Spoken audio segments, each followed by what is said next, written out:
Hi, Tom Cole, the coach for Steve Taylor Community Connection, and I have an incredible show for you today. First of all, we have superstar Terry Crosby, always with us.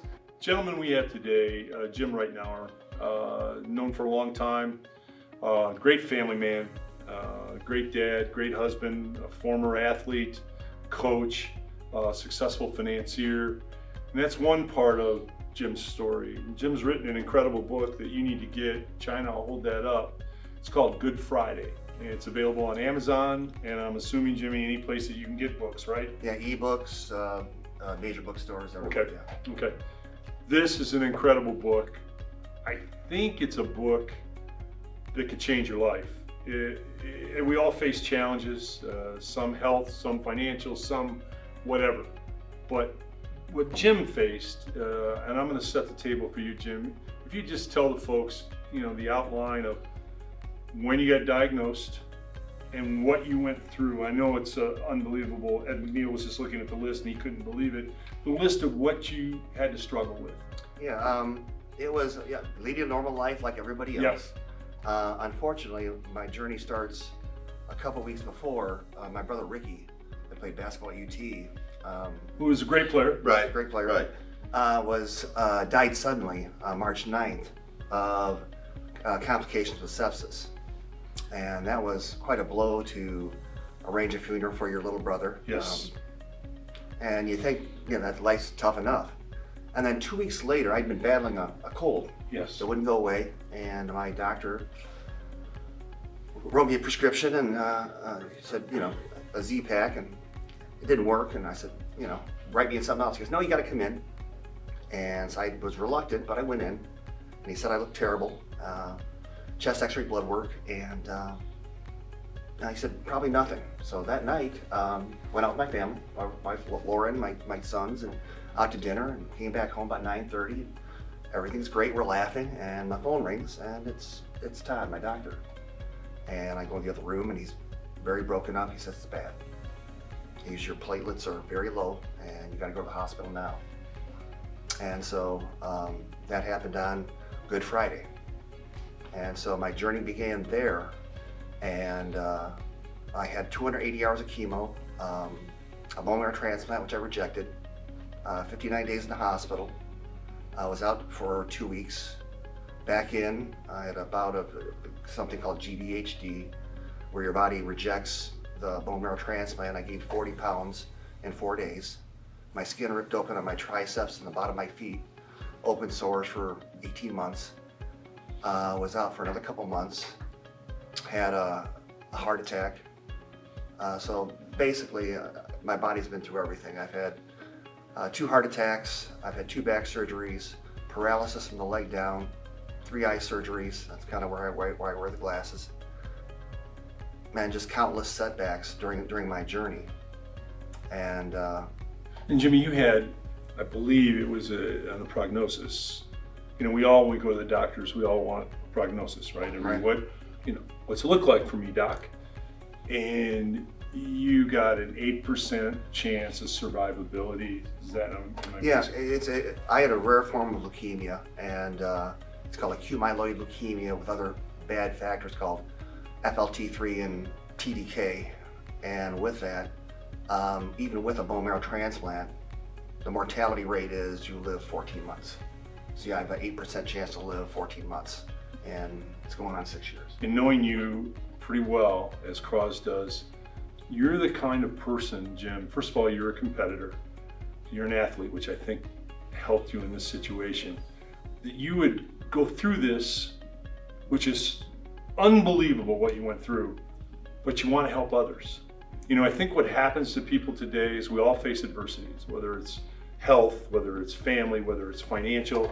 And I think people have a tendency when they face something big to shut down.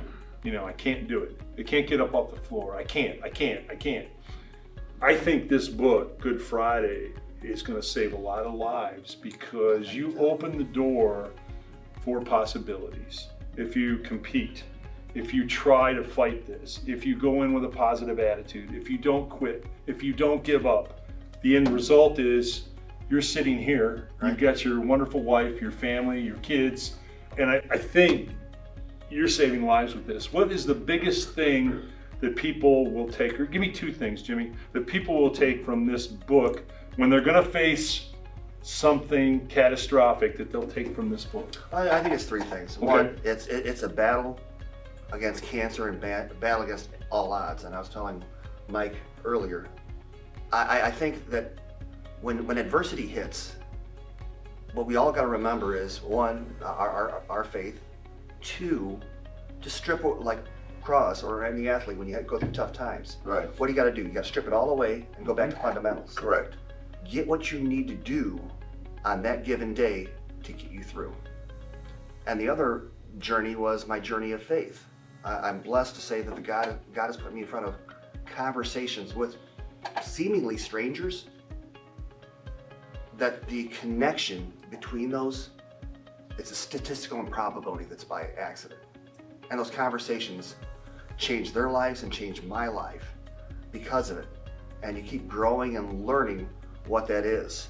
And then in the hospital, or I counsel cancer patients, being able to listen and share my story so you have that common bond, so you can give people hope Right. and say, look, it's a tough deal. Yes. And you've got to make peace with, if I die today, I've had a great life. I'm grateful. Yes.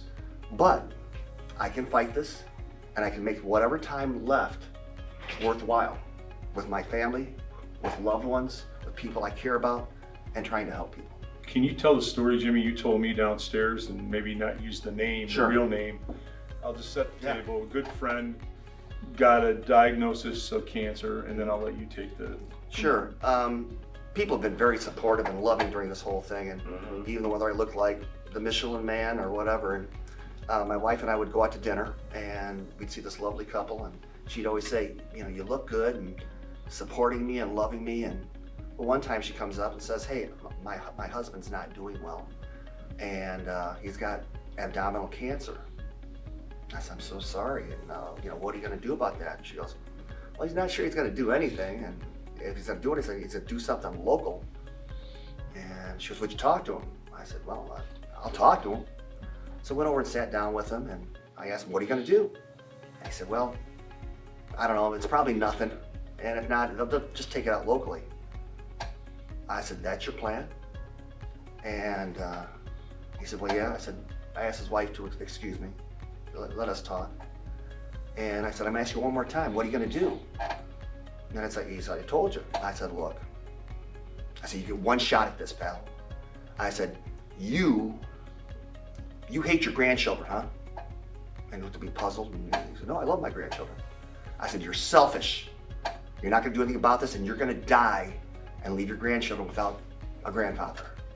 One that I got him. Now he's listening. I said, you're going to go get this taken care of. And I don't care if it's the Cleveland Clinic. I don't care if it's the James Center. You're going to take care of this and not be selfish. Well, he's getting teared up, and he said, yeah, I will. So his wife comes over, and he tells his wife, goes to the James Center, gets a great outcome, robotic surgery, works out great. And you think that's the end of the story. And it's how God works, and it's amazing. So my wife and I were out to dinner about a month ago. And this is now about 2 years post his surgery. And she goes, another friend of hers got diagnosed with breast cancer. And she goes, would you talk to her? I said, well, I'll listen. And you learn that, there's no words. You just listen and try to be empathetic. And as we're talking, his wife all of a sudden chimes in. She goes, wait a minute. I got to tell you the rest of the story. I said, what's that? She goes, well, when we were out to dinner, and she told us about her diagnosis, and she wasn't sure what it's going to do. She goes, guess who was the one who jumped up and said, you get one shot at this to fix this. You got to go to a world-class clinic and get it taken care of.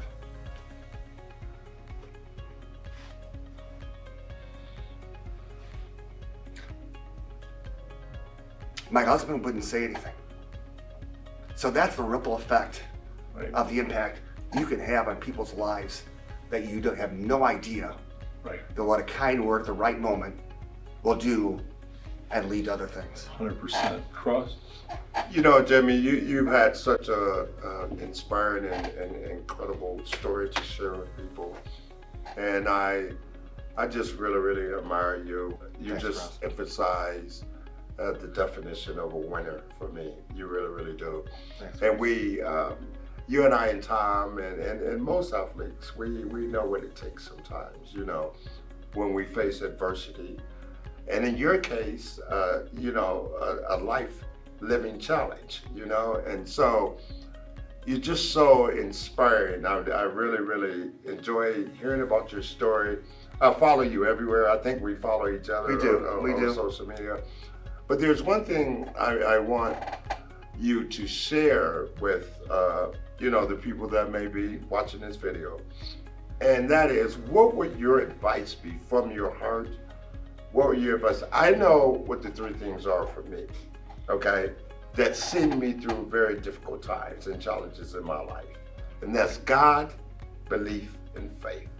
Okay, but what would that be for you in regards to just sharing when somebody's down and out, you know, just an inspirational piece of, you know, how they can overcome a life situation? Well, I think when you talk to anybody going through that, Roz, is you listen. Because, you know, some people want to talk about it, some people don't. But when they are willing to listen and engage, it's about faith. It's about a foundation. Now, I believe in Jesus Christ. Yeah, whatever faith you believe in, I hope you're grounded in that faith, because when it all goes away, it all breaks down, that is all you have. Yes. Is your faith. And then you ground yourself in your faith, and then you surround yourself with people. Tom and I talked about, you both have wonderful hearts, you're great human beings. Surround yourself with great hearts and great people that, one, they can provide that love and support for you, and you can provide that love and support back. And thirdly, if you get the opportunity through that, is to help others. Yes. Is if you can then help others, and I think it goes back to that ripple effect. Yes. Is if you help others, and Tom, you kind of say that I'm an inspiration. When you're just living your life, Terry, and Tom, you just, we talked about effortlessly being graceful, doing what you do. People see that. People are influenced by your actions, whether you see them or not. And well, Cross can do it. If Tom can do it, why can't I be a little better? You know, Jimmy, that's so poignant. You know, I think on the way out here, we appreciate so much you being here, sharing your story. Good Friday, I'm telling you, you need to get this. It will change your life, because you're all going to face, no one, I think, gets out of this life easily. I think we're all going to face challenges, adversities. You know, to your point, Jimmy, you know, sometimes people think, well, he's got it easy or she's got it easy. You don't know what they're dealing with. You have no idea. But Jim, you said something, so many things that are so valuable, but one that strikes me, Cross, is if you see somebody and you think they're down or you think they're struggling, you know, people sometimes hesitate. Hey, should I say something? Should I say something? Right. You know, Please do. a word that you give to someone, an encouragement that you give to someone, you have no idea what that can do to buoy their spirits, lift them in some fashion, and it takes nothing from you to do that, you know. So certainly say something. Jim, you're saying a lot with Good Friday. We're honored to have you here. Thank you for being And there's here. another point I wanted to bring up, Tom, just briefly before we close out. I was really impressed with the statement you just made, and you said, surround yourself with good people. I think that is extremely important. And I think it uplifts me physically, emotionally, spiritually, in my soul, that I actually have the opportunity to kind of work towards my life at the tail end, surrounded by great people here at Taylor Automotive Family. So You do a great job. I'm really blessed. Well said, Cross. Jimmy, thanks for being here. Thanks for having me. The book is called Good Friday. Please pick it up. It could change your life. Thank you so much for watching this segment of Steve Taylor Community Connection.